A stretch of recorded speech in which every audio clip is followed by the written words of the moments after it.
Hi, sociologists. How are you doing tonight?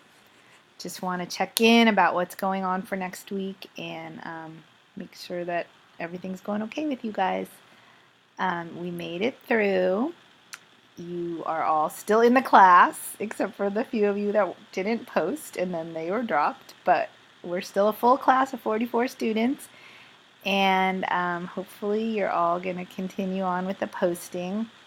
You have a post due tomorrow night, or wait, I'll double check it. I'm pretty sure it's August 27th. Okay, so let's click on it. Let's click on it together. Um, it's due August 27th, which is tomorrow. So please make sure. I don't know why it's due tomorrow. It's due tomorrow at 11:59. So you have until tomorrow night at 11:59 to post in this discussion forum. And what we're looking at is we're looking at the three theoretical perspectives. So in the first chapter, which is what you're working with now, we looked into what is sociology, the history, and the theoretical perspectives, and why it's a good idea to study it. But these theories that you're learning about, the three main ones, I guess you would say, kind of the three classic theories. Symbolic interaction. Sorry, long day. Symbolic interactionism, structural functionalism, and conflict theory. Those are like kind of where we jump off. Those are the ones that kind of grounded sociology in the first place. Especially the two macro theories, functionalism and conflict theory. And then since then, there's been lots and lots of updates and lots of adaptations.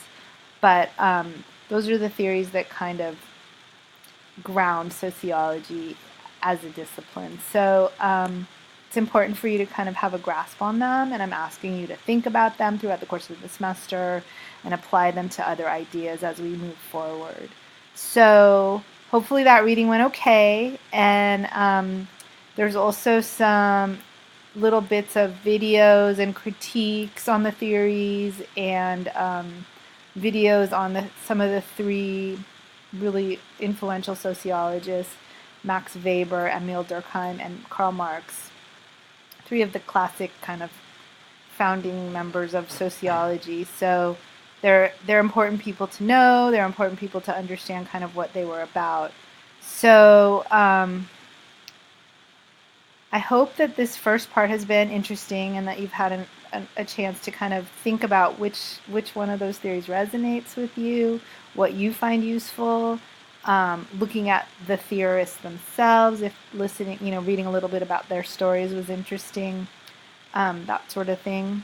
And then once you finish that up, we're going to move into social research. And so, theory is important, obviously, because it kind of grounds us in understanding how we use ideas to shape how we're going to study things. But if all we do is think about things, then it's sort of pointless, right? So what the research is what comes after it, right? So how do we study things sociologically? How do we understand that? And then what kinds of research projects would make sense for a sociologist? And then also, what is ethically okay and what isn't? And so you're going to be learning about those sorts of things, and then we're going to have a second discussion forum that'll be due the following week. So I hope you guys are doing well. I hope that this semester, like I said, is getting off to a good start. And I look forward to seeing your responses and interacting with you on the forum. All right. Thank you. Take care.